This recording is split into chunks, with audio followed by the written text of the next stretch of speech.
Мгм.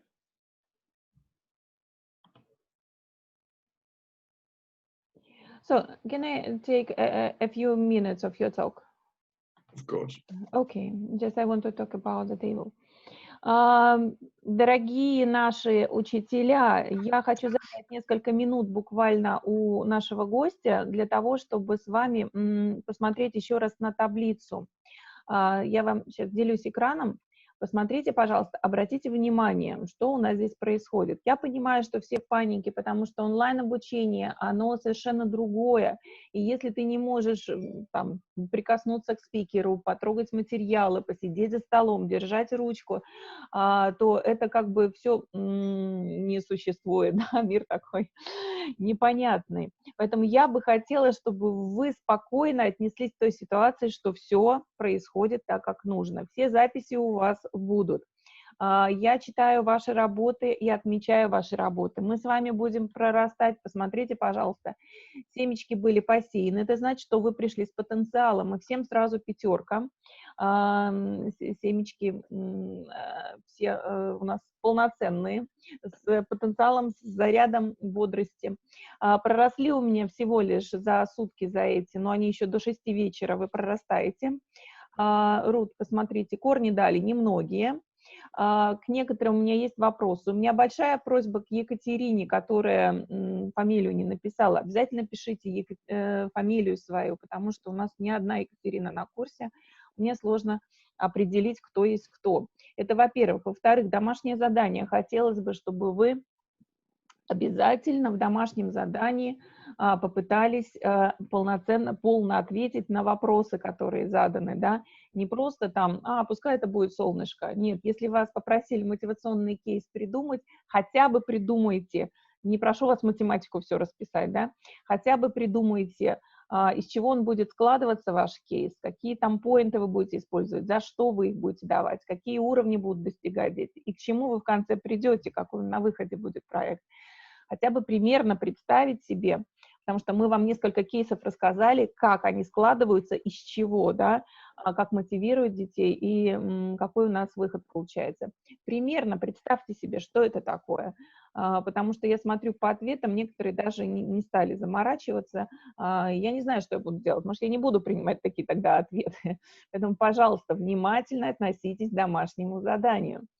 Это, во-первых. Во-вторых, очень, пожалуйста, внимательно читайте вопросы, которые там написаны, потому что в вопросе одно, в ответе совершенно другое. Ну, я вам в личку буду писать, уточнять все это. Вот. А пока посмотрите, давайте поприветствуем тех, кто у нас пророс. И мы с вами сейчас технические моменты закрываем. Еще одним напоминанием тем, что у нас Наталья Феченко очень просила внимательно посмотреть видео по созданию сторис. У нее тоже, видите, отдельный блок, в котором будет отмечать ваш рост, ваши мини-отчеты, вашу рефлексию. Что такое рефлексия? Когда вы даете свой отзыв, да, что вам понравилось, что вам не понравилось в этом стриме, какие идеи вас вдохновили. Может быть, вы что-то свое придумали, глядя на нас. Но это должно быть рефлексией, а не просто взяли нас, отзеркалили. То есть вот был стрим, вот, пожалуйста, я там была. Это просто взять, отзеркалить. Мы бы хотели некую внутреннюю работу, ваш внутренний отклик, вашу рефлексию на все на это. Так, ну это что касается домашнего задания.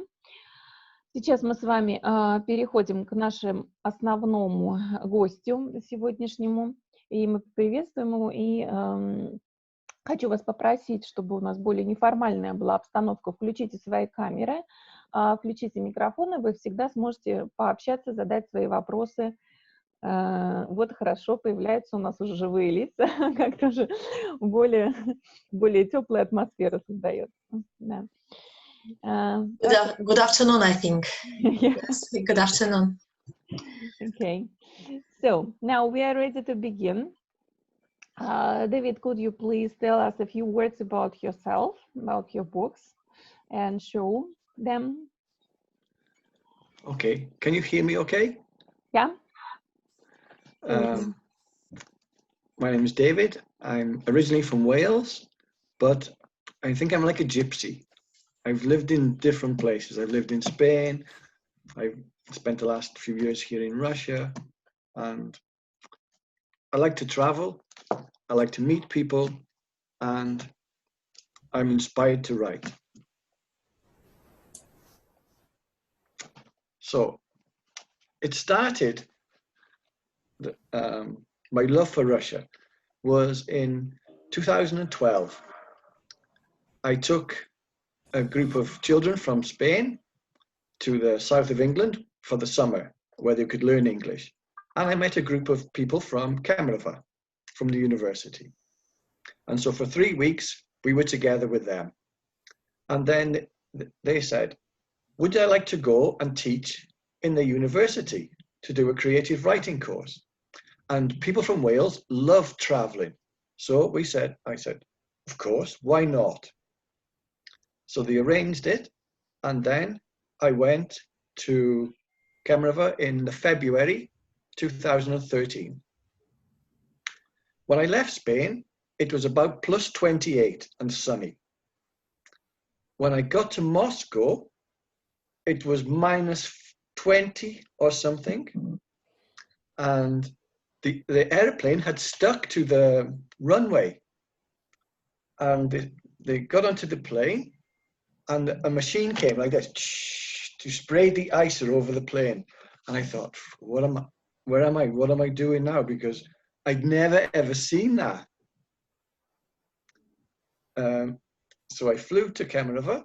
When I got there, the airplane skidded on the runway and almost turned around. And I was like panic stricken. And the people next to me said, don't panic, this is good fun. And I said, oh no, it's like, this never happens to me. So when I was taken to the university and shown to their hotel, which was like student accommodation, but with your own shower, nothing special. And they said, would you like porridge? And this was 5 o'clock in the morning. And I thought, because I had a bit of jet lag after traveling, and I thought, yeah, I'm hungry, so I'll have some porridge. So when I get there, they give me gretchka with tomatoes at like 5 o'clock. And I think, oh, what's this? I'd never eaten buckwheat before. And to eat tomatoes and stuff, I had this thing, it would be like sweet porridge with sugar or honey or something like that. So I was there for a few weeks, and I adapted to lots of things. I had to adapt to the climate, where you'd go out and your eyes would stick together, even though you had just your nose showing, your eyebrows would stick in the frost. I know, I have lived in the nose for 5 years. I remember. And I had to adjust to the different types of food, to make friends, to a different language completely, because as you know, Russian language is completely different to European languages, the way that it's written and everything. I didn't understand anything at the time. And the weather changes so fast. It goes from freezing cold to spring in a matter of days. You can see the plants actually shooting up. And so a lot of the classes I did were outside. And we visited art galleries, museums, by the riverbank in Kemerova, parks, gardens. And I did lots of different types of writing with them. And while I was doing it, I had an idea to write my own book about Tonka the wombat.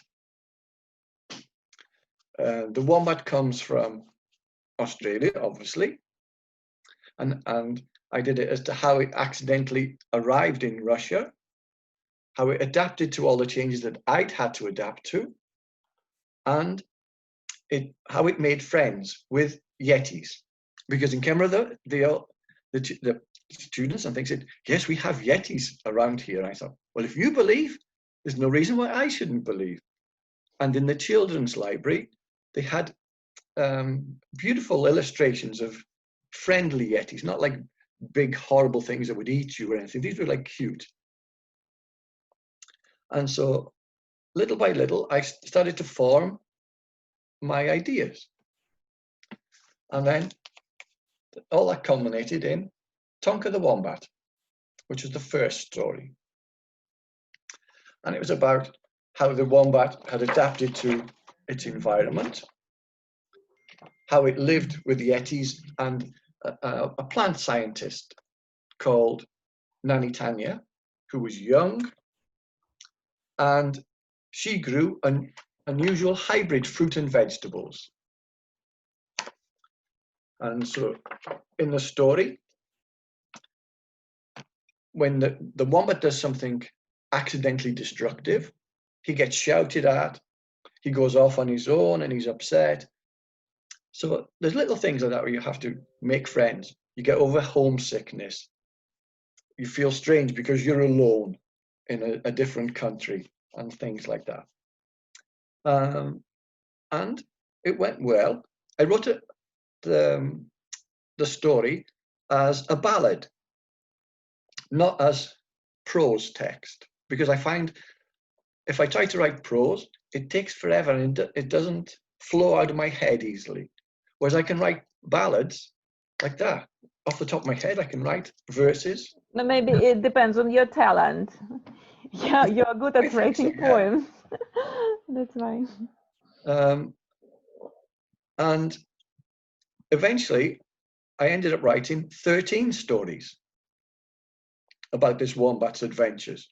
Most of them take place in Siberia. One takes place in Moscow, the fourth story, where it's a bit like Hedgehog in a Fog. Because I went to the book fair in the center of Central House of Artists. And to promote my book, which was on sale. And right in front of me on the Sunday was Yuri Norstein, who was the writer and the director of Hedgehog in the Fog. And I thought, wow, how lucky I was because he was only actually there for about 2 hours. And I could speak to him. He signed a copy of the book. And then when I came back to Murmansk, obviously in that time I moved up here because I got invited, come to Murmansk and teach here in the university. I thought, okay. So when you were lucky to meet him. Yeah, I was very, very lucky to meet him. And I was teaching in the International Language Lyceum, and they were doing like a master class to show how you can teach with children and get them motivated to do things. And so people came from the education authority here in the city, but also they came from St. Petersburg and Moscow and things, and quite a lot of adults were sitting in the background. And Marina, the teacher, asked me, said, how can we do something? And I said, well, what about we do something about fog? Because here, with it being next to the sea, sometimes you get fog because it's like in a deep valley. And I had some idea for a plan. We got the children, and I said, right, we will do a story about fog. You can do whatever you want, but if you do something about like similar to Hedgehog in the Fog, which we'd explained and they all knew about, said you're not allowed to use any of those characters from that story. So you've got to use your own and use your own imagination.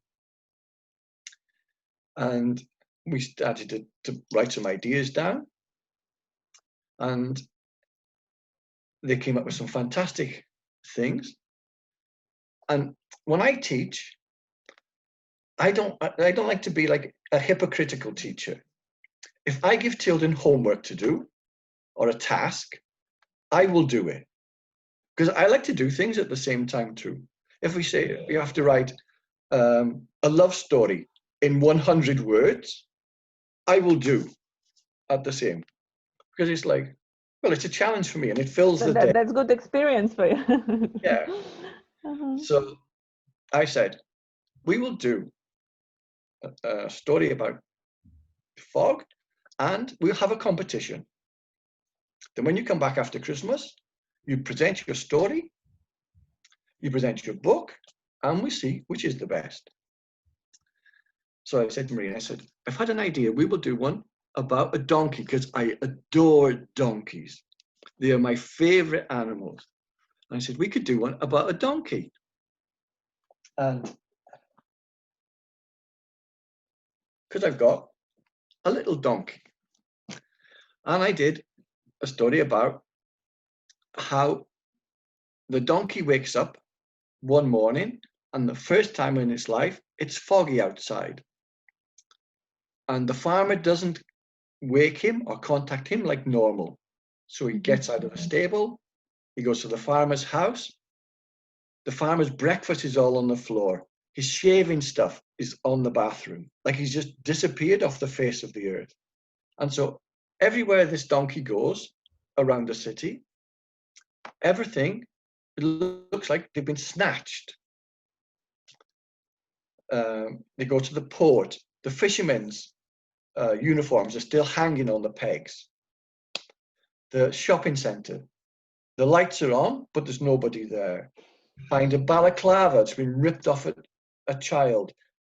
Outside the school, there's homework and bags on the floor and nothing there. And so slowly it goes around and around until it gets to the end. What do you think happens at the end? There were consequences of the lockdown of coronavirus. No, my second favorite animal is frog. And this frog Is it has a frog? eaten. It's a frog. Really? Yes. That's... This frog has eaten everything. He's eaten all the people, eaten all the birds, eaten all the animals, and it's got bigger and bigger. And so the only thing that's left is this donkey. And on the distance, it just hears a big burp on the other side of the river. Isn't it a horror story after all? Well, no, I don't think so. It's good. And you know Kat Panfilova, yeah, the illustrator. Of course.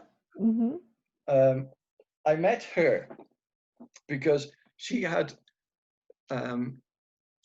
she's from Murmansk originally, and then she lives in Moscow. And she had donated some of her books here to the library. They had an event where the books were going for children who were poor or had disabilities. So she had handed her books in. I took some of mine to give to the library too. And the lady said, this is one of hers. And I looked and I thought, wow, she's a brilliant illustrator. Yeah. So I got in touch with her, and she has illustrated the donkey in the fog story. We'll hope to publish that soon. It's all been formatted, ready, and it looks brilliant. She's a fantastic artist. I like that. And she succeeded. Okay, I need to find. Maybe at the end I will show her pictures. Okay. So I like to teach outdoors if I can. It's quite difficult here in the Arctic because you don't get much of an opportunity to do that. Or I will teach in a library. I've been to the Murmansk Shipping Company. They have their own museum. So we've done activities based there, where they've got models of their ships and things like that. I've been to the Yuri Gagarin's house that was here. So we did things about space on that too.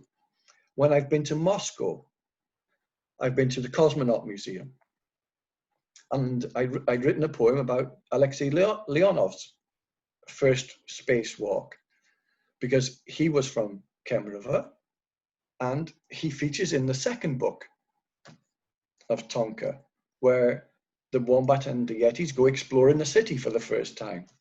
And they get into problems by being naive and dangerous, just like children do.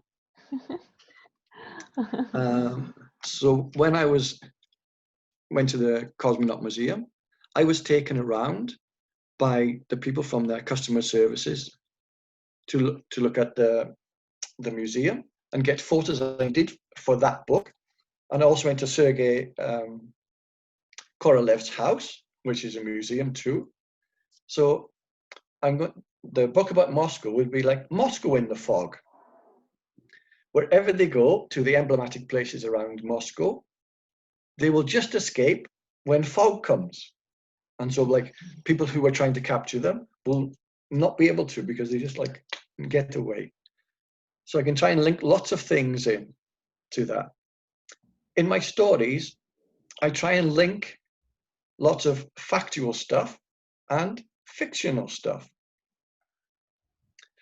So the teachers themselves can use that. Sometimes it might be a little illustration. Sometimes there might be somebody's name mentioned. So a teacher can explain, this person, they use that because this person was from here, or this person invented this. That's interesting. And you didn't mention your Christmas story with Tonka. That'll be the third one, where he goes to meet Ded Moroz. Yeah. Because I get invited to be Father Christmas. Because I can speak English. And so they put me on and I have to like dance and around with little monsters in their Christmas parties and things. I saw the pictures. Yeah. They look stunning. I want to go because when I travel, sometimes I come back through Finland. And in Rovaniemi, there is a village there that's all about Father Christmas. And you have the Ded Moroz village here in Russia too. But in that one, they charge 25 euros per photo for people. So I think I'm going to go back over there one day, sneak the Father Christmas outfit, stand outside and they say, I'm the real Father Christmas, and charge a lot less. I know. You can do it. Yeah, You look like Father Christmas. Just yeah. So how do I use things as a teaching aid? I try and link things into curriculum subjects. So you can do art, history, geography, maths, sport, lots of different things. Usually I'll try and produce a teacher's activity book that'll go with it. In the books, I'll try and hide something. This is my favorite toy. It's a sheep. You have a sheep too, Valentina. Clever. Maybe she has read your stories, Valentina, during us. Have you read the stories? No? No, it's just my son's favorite toy. He sleeps with it. Good. So, Anyone else has sheep? In Wales, we have 12 million sheep and 3 million people. So there's sheep everywhere. This sheep I've nicknamed Pookie because that was my favorite cousin's name. And in the Tonka books and in You started happy with my cousin Debbie's happy with that. She says, she doesn't mind being called Pook. That's so in here, there is a sheep hidden in every picture. So it means that the children have to read the book at least twice My daughter has already found all of them. We'll hide even better next time. Okay. She's waiting for your next stories. Me too. I say they're all piled up, ready to print. It's Even the finding author is right- waiting for your stories. Okay. What can I say more? So, I get children to read the book, or their teachers. We can act out scenes from them, or stop a scene and change the ending. We produce plays, we produce poems, posters, lots of different stuff, comics and animations, sculptures. There's no focus on grammar. a little more, tell us please about your grammar. That's the most interesting point. In Wales, we can talk in the third person, and it's normal. It means you can say, I goes. I goes. I say, I loves it, I does. Because in Welsh, you can confuse us. And so there are whole parts of the country where they will speak like that. And it's normal to us. Because as you know, there's no right way to speak English. There are so many countries all over the world where English is spoken. That's the most important thing, that everyone can remember, that there are different native speakers. Yes, they have different languages. Of course. Okay. But there is the correct one, because our students pass their examinations. The same as I like to have my classes in one way. I like organized anarchy. I have a plan. I know what's going to happen when we start. When we do the class, I let people explore. And then I'll bring it back together at the end. So like we've finished with something. But in the meantime, in that class, I never criticize. If they say something wrong, what? No problem. The same as teachers. I say to them, because teachers are reluctant a lot of the time to speak because they don't want to look foolish. And I say, it doesn't matter. You can make a million mistakes in my class. I'm not going to complain at all. I want you to open your mouths and join in. Because if your mouths are shut, I can't see where you're making a mistake, and I can't help correct it later by a quiet chat or something and explain things. But when the class is going on, people can do whatever they want. And if they can invent new words, even better. Because Shakespeare invented over 800 words. Yeah. Yeah, right. Roald Dahl invented some fantastic words. And he was half Welsh too. And you are inventing all the way new words. All the time. Because I don't like having like good, better, best, like that. And I said, no, because there's bestest, which is even better than best. And then when something is really good, it's the bestest placed. And if it's something even better, like if, for example, for me would be heaven if I had 25 bananas a day. That would be the best, the rest food in the world. Never say this word to our children. I say it to them all. They will take it easily. And why not? Why not? Because that's incorrect. No, it isn't incorrect. Because how come words like Twitter, social media, social distancing, coronavirus, they've all come into the language. and they've been accepted. So why can't best-the-rest be accepted? No reason at all.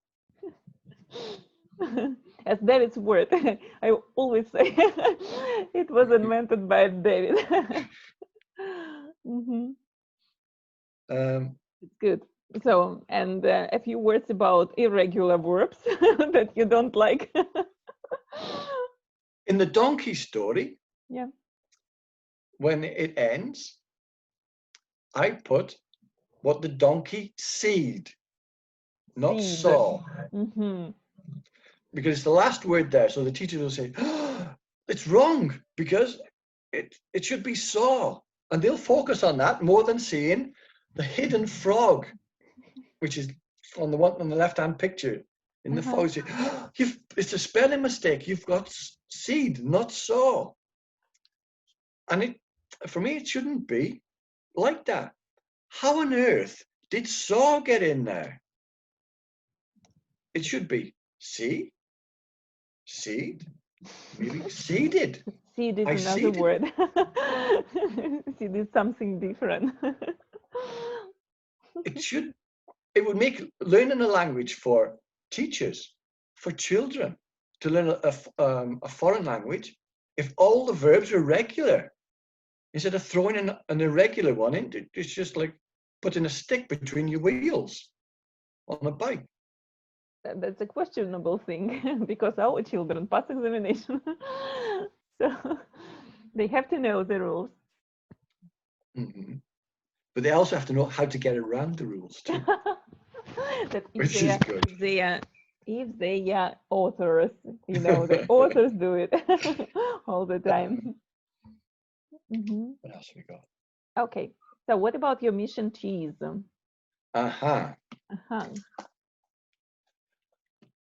Mission cheese. This is a book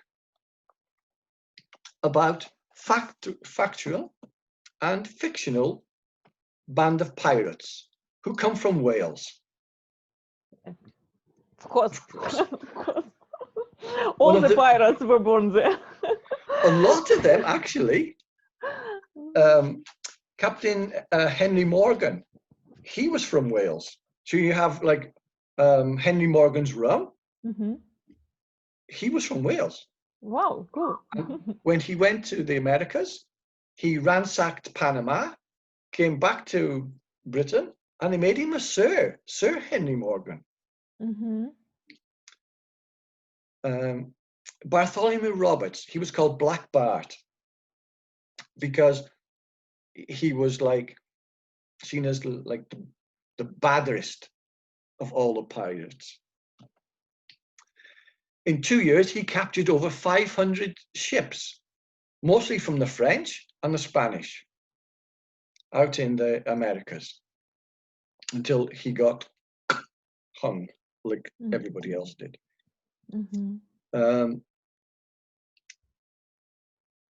He was a brilliant pirate. He was teetotal.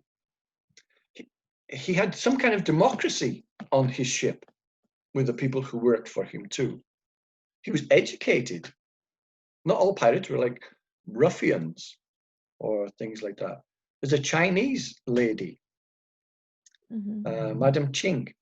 She had over 400 boats working for her in the South China Sea in the late 1800s, and maybe 40,000 pirates working for her. And she lived until she was 90.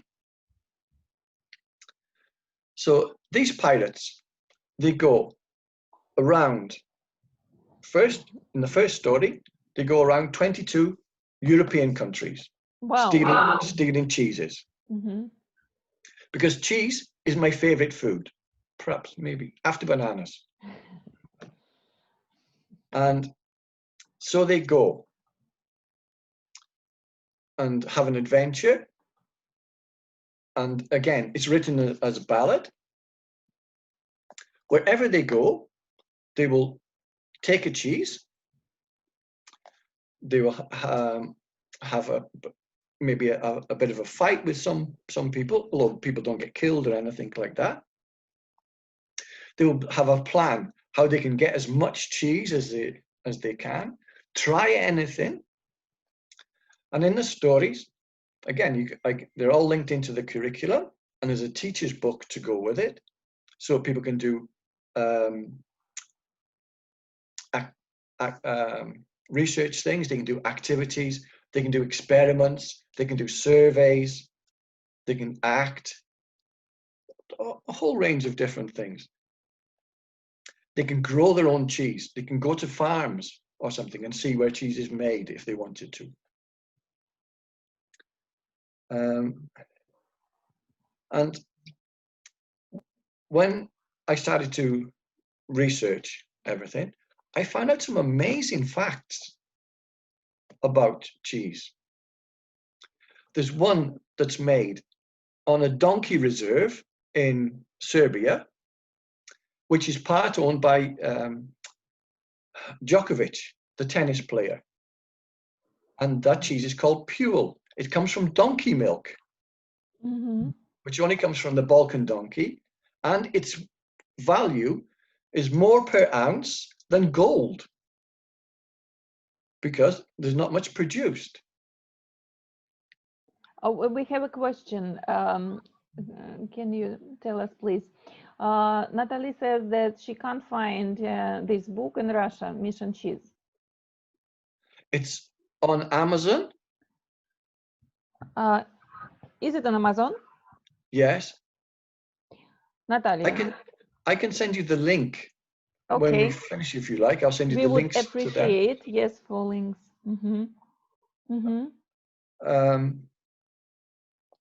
There's a homemade cheese which is made in Sardinia, and it's called casu marzu, and it has live maggots and things in it. It's made by people who know people who know people. So you can't buy it in the shop. You can only get to try it through contacts. It's a bit like Samagon, I think, like that. It's not sold anywhere, but it's like where you can find it. And it's supposed to be horrible. Obviously, because no one wants to eat worms and bugs and things like that. My pirates do. They try it just so they can escape the Navy. As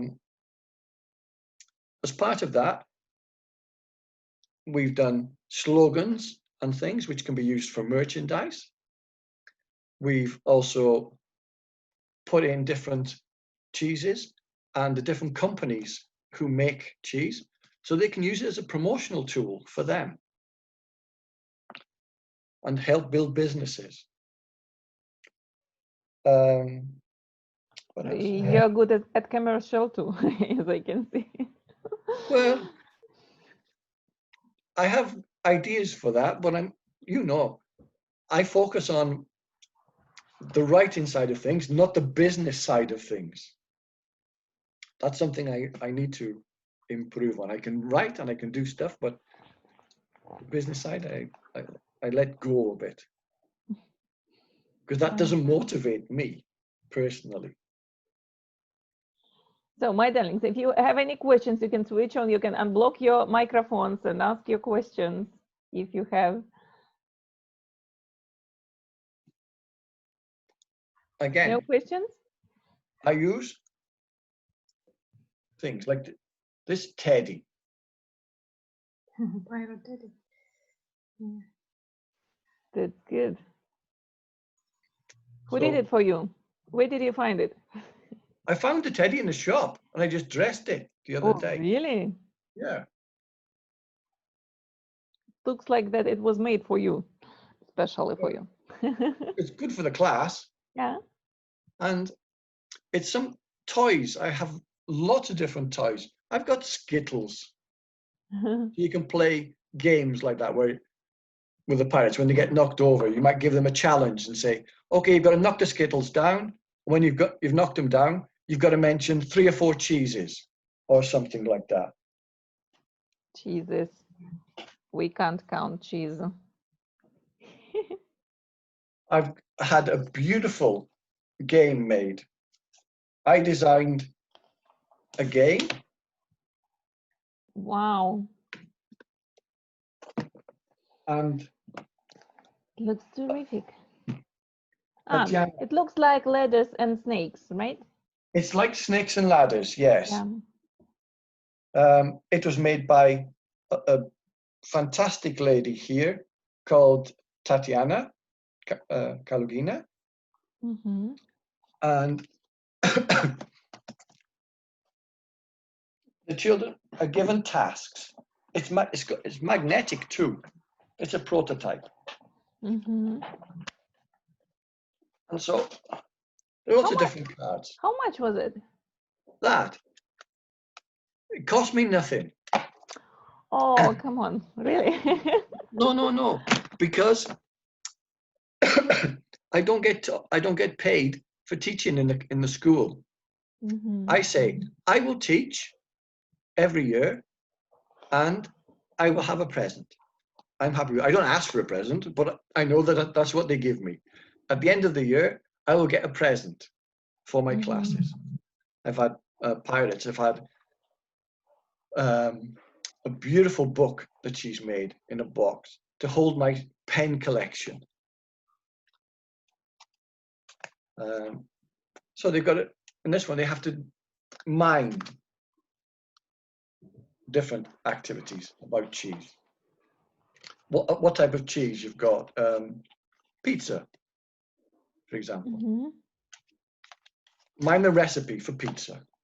Mm-hmm. You've got things like a wrap. Wow. They've got a line of wrap, and they've got to come up with an extra wrap line to finish it off. They're given an action here. They've got to tie a knot in a rope, climb a mast, man a lifeboat, steer the ship, say, we be pirates. So they have to do that really fast. It's like a little team. Mm-hmm. Lots of different things, depending on what square they land on. Can I read the comments for you?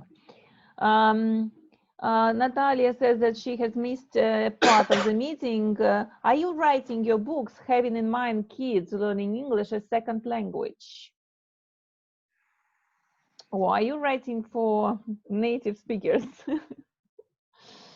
No, I write for me, primarily. Every author writes for himself. I write for enjoyment. Mm-hmm. But obviously, I write for different levels, like both the Tonka and the Mission Cheese books. They can be for young children up until university. Yeah, I found lots of new words for myself. For teachers even. Teachers have said, I never knew that word. Because me too. Sometimes there are like a bit like slang words or things like that in it. So it's a bit like the Simpsons cartoon, really. There's something for everybody. Little children will just look at the pictures and enjoy that, and they will try and find something that they like. Adults will look at the structure of the sentence as to how things have rhymed. Could they find a synonym or an antonym for something to make it in the language? How they can relate the lines to other poems or other stories. Yeah, Victoria says that we are so inspired by your book and game, wanna have them. And your cat is so cute. She says, well, my darlings, you can ask your questions. Don't be afraid. Switch on your microphones, your cameras. Okay. They are shy. Our teachers are shy. Oh, what's Don't this? be shy. They can't make you. I'm not going to give you homework. I'm not going to give you mark you down. Of course, this way you will have to do it too. I made a lap book. I'd never heard of them until you mentioned Yeah. lap books before. So you knew it from Natalia Fedchenko, how to make lap book. Yeah. Mm-hmm. And so I thought I'd make my own about pirates. Uh-huh. And you can show how it all opens out. It's not lap book, that's desk book. Yeah. So I laid it all out on the floor. Yeah, or flow book. Stuck it all together and came up with different things on different sheets. I've got things about famous explorers, what it's like to be abandoned on a desert island. So for that, you'd listen to a song like Message in a Bottle by the Police. Mm-hmm. And then people could invent, what would you write in a bottle if you were abandoned? If you threw it into the water, where would you go? I've done jigsaws. Life on board a ship. And for treachery. Because pirates have their own code. They have their code of honor. Everybody's heard of Treasure Island, yeah? Of course. So they have the black spot. Wow. So I have put... What is it made of? The black spot, it's made of plasticine. Mm-hmm. So it says, for treachery among our crew, this black spot means the end for you. Wow. See you'll go, alive, not dead, and fish will chew inside your head. You're good at writing poems. I hope so.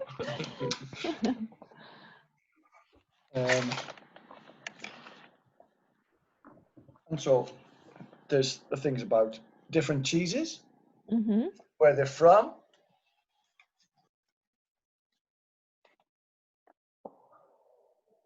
Little historical things too. You got like Napoleon. He was banished to the Isle of Elba first, then after to St. Helena. Mm-hmm. And that's where he died. And his favorite cheese was called Epoisses. And it's one of the smelliest cheeses in the world. No. Maybe that's why they threw him on an island far away, because it smells so bad. And you're not allowed to take it on the public transport in France. It's still banned. Mm-hmm. And so you have the punishments for pirates. What happened to them? How did they die, most of them?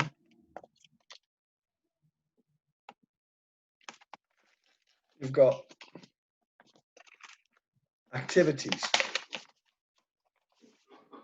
You've got pirates, like wanted. The children or adults can write their own pirates, like wanted dead or alive. So this lab book was made for your master classes, as I can see, Yeah. right? Mm-hmm. I've got lots of activities I put in that. Memory game, which is a bit like... Because the teachers are usually interested in having the same things for their classes. Well, I could show how it was made, and they can make their own, really. It's not too difficult, or a version. Mm-hmm. So you've got like, I don't even see. These cards are... Oh, we can't see. Can you? Closer to the camera. Yes. Oh, nice pictures. I love your illustrator. And so you put them upside down, that way. Mm-hmm. And then people turn them over, and you have to find the matching pair. Oh, it's a memory game. Yeah, a memory game like that. Mm-hmm. I designed all that. So a teacher still commenting. They say Natalie says she has a cheese tooth too. And Valentina says that she was in Netherlands and she was at the cheese factory and saw how they make it. Have you ever been to the cheese factory too? Yeah, my dad used to work in a cheese factory. Wow. where they made triangle cheeses. Triangle. Yeah, the triangle cheese. Now you can buy in the shops anywhere. Yeah, they're shaped like that. But it's cheese factories smell awful because of the process with the mixing the curds and the whey, which is one of the initial processes. It's like where the cream and the milk has gone off. It smells bad from a long distance. Better after when they're made and you buy them in a shop. I see. Okay. So, do you have any questions?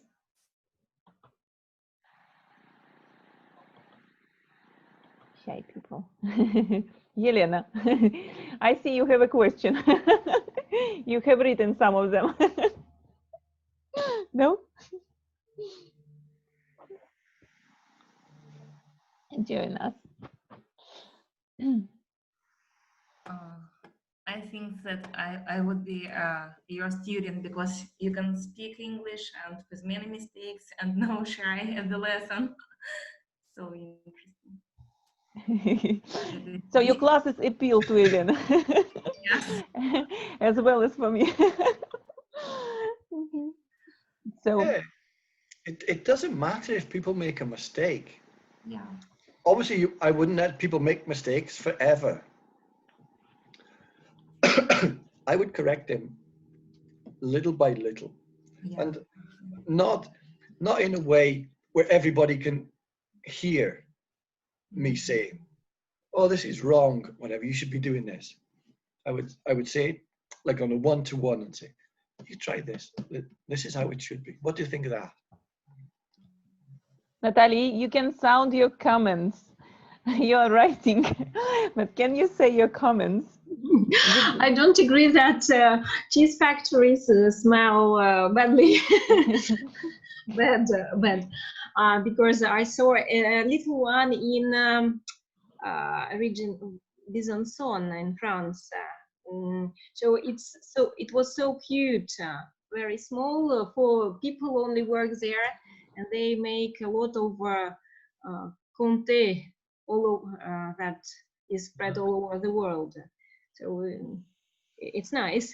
I think it depends of kind of cheese. Yeah. That's it. Yeah. And your book is very interesting. Yeah. Thank you.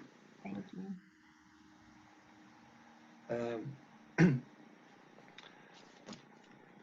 And so when I wrote the first book, I thought, now's not the time to stop. I can do another book where they go around the rest of the world, and they'll go up through Scotland, over to Iceland, down through North America, South America, around to the bottom of Africa, India, China, Korea, that way, and come through Russia and other countries, and then back to Wales after. But that book would have been too big. So when it was sent to the publishing company, they said it would have had like nearly 100 pages, which was too big to do. So we've cut that into half, and I had to write a couple of extra parts to finish the second book when they got caught in a tropical storm near South Africa.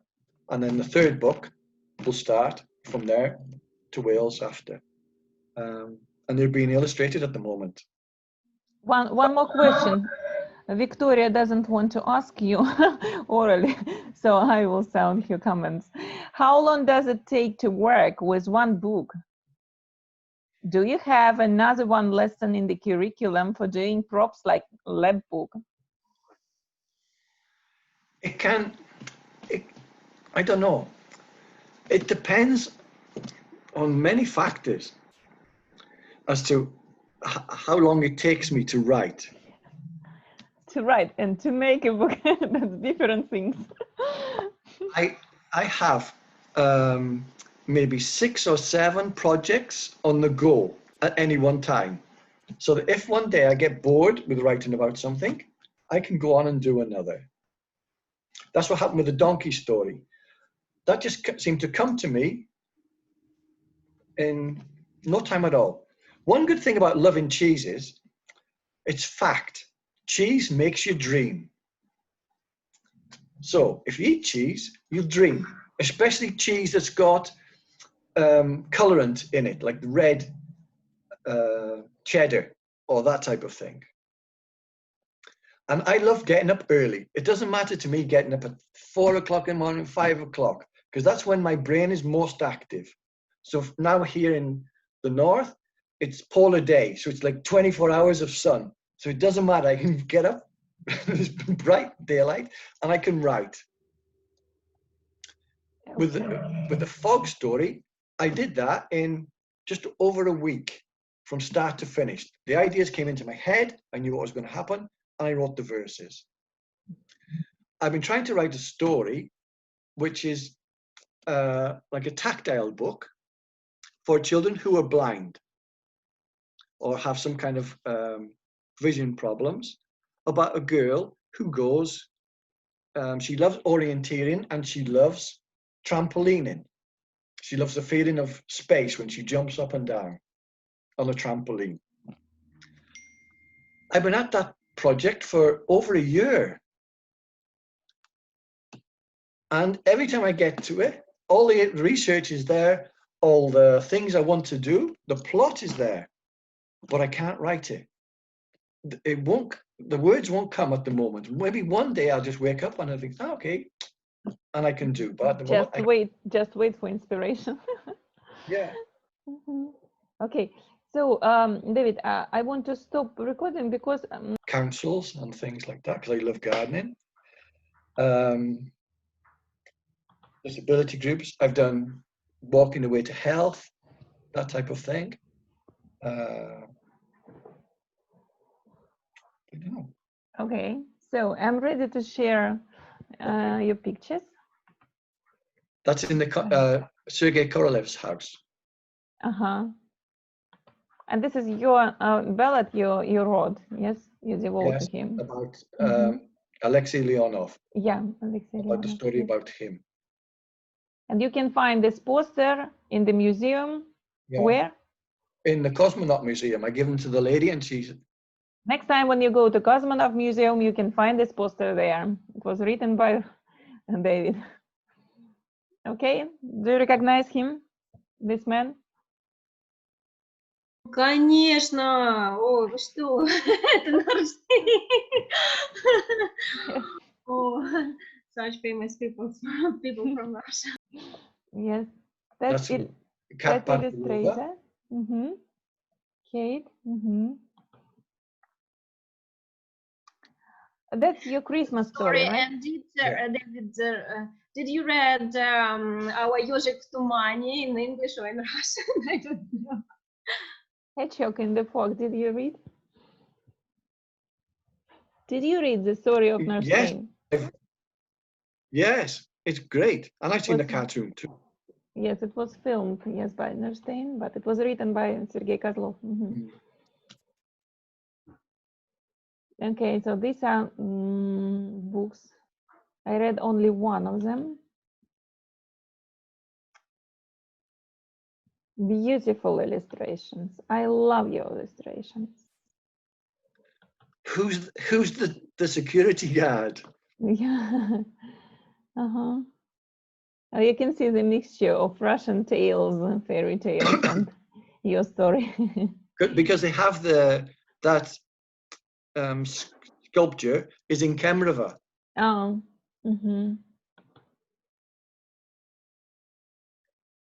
And that's where they go to the city the first time. I have this book.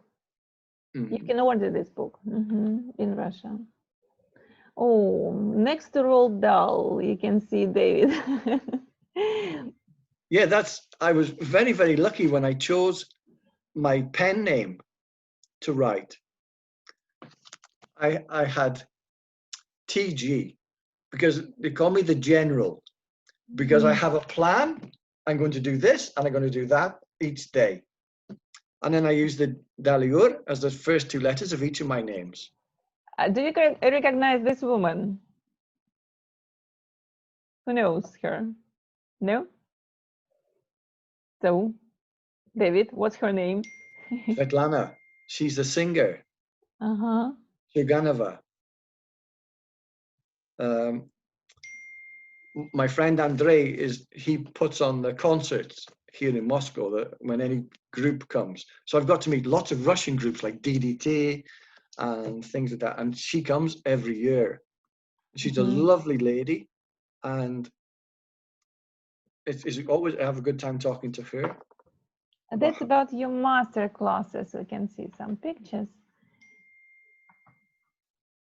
Oh, that's again. Donkey story. That's like clumsy story, but about wombat, another kind of bear. And some facts about them. That's Mission Cheese. I love this book. Ah, that's lab book. That looks professional. I don't know. It looks good. I'm pleased with how it's turned out, and because I like cutting and sticking as well as like writing. For me, it's relaxing to do that, because in Wales, when I grew up, the schools were horrible. Teachers were horrible. We were brought up that all of us were thick, all of us were useless. We were fodder to go down the coal mine, and we were no good for anything. Elen, did you have the same problems at school? You're nodding like you did. Black spot.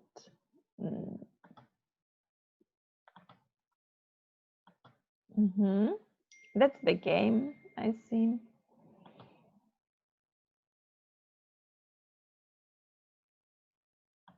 Good.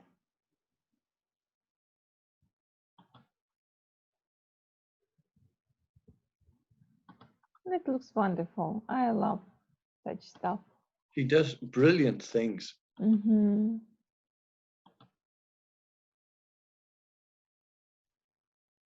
That's poster about pirates. That's about the pirates, where they go, what they do in different places, how they link in things with like, who's in there? Genghis Khan. Lots of famous things. I have a lot of collection of little toys, little toy pirates wherever I go. The characters were designed by students here in the university. I had an idea what I wanted to do, and I said, if you were like the captain, what would you?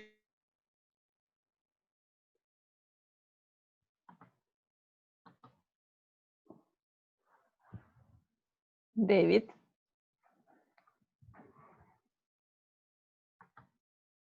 We lost him. David. Yeah. Now we can hear you. You were just looking. I love the illustrations. I enjoy them. Oh, that's master class. How it looks like. We made a tactile book. Tactile book. Good. Just to touch, to feel.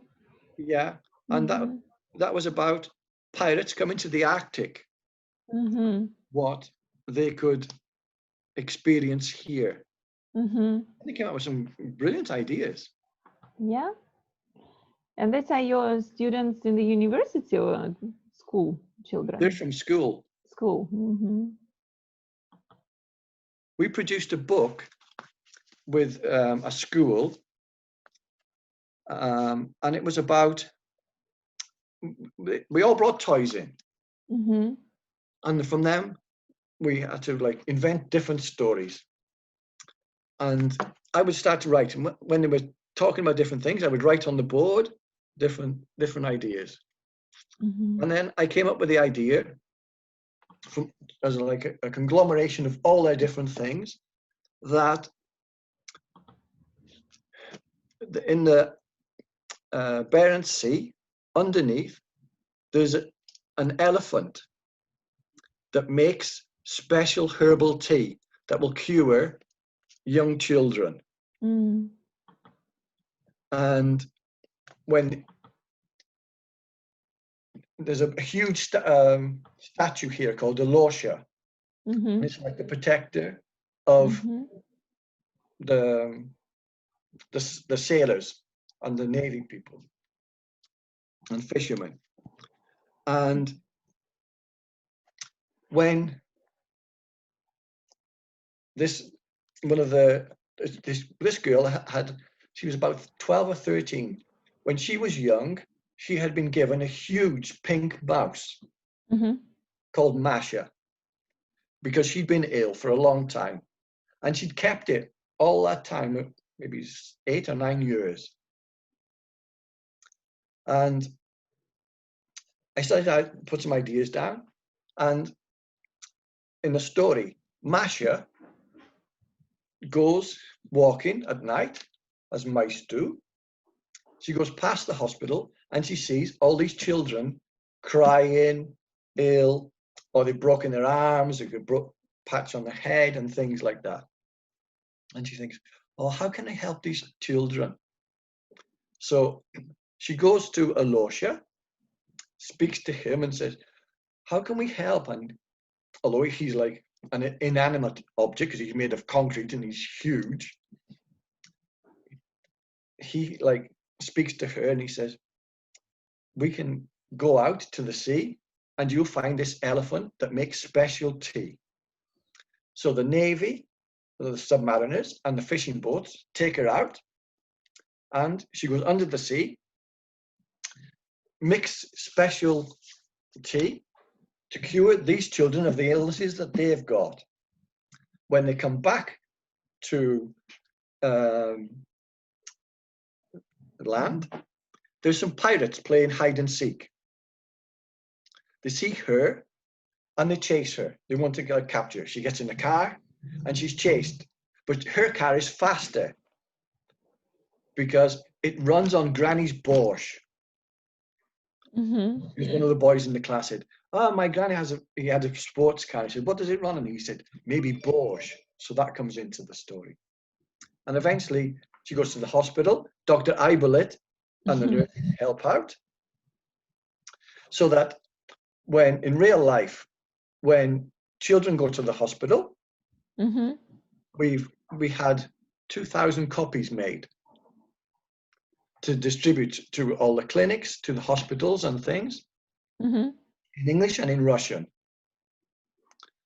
And so that when children are ill, or they're scared of having needles or drinking medicine, Mm-hmm. they'll show them a story and say, if you just take this medicine, it hurt for a second, but after, you'll feel better.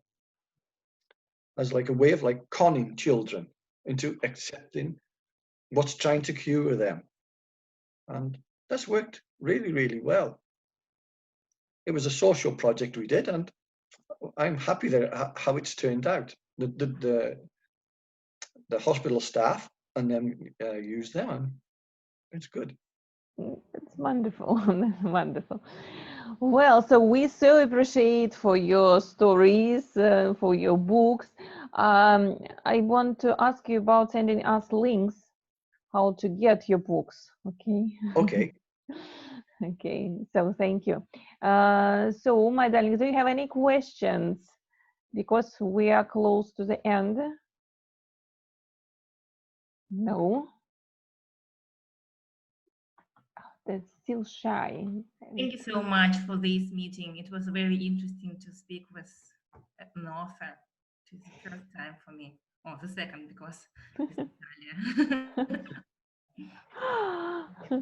Yeah, thank you. It's a pleasure, and I will try and join in as many of the classes of the course as I can with your clumsy thing. And if I have any suggestions for things how we can link to different stuff, I will. If anybody who's watched today has any questions. You know, David is in our chat in Telegram, so you can ask him questions, you can communicate with him, you can write him.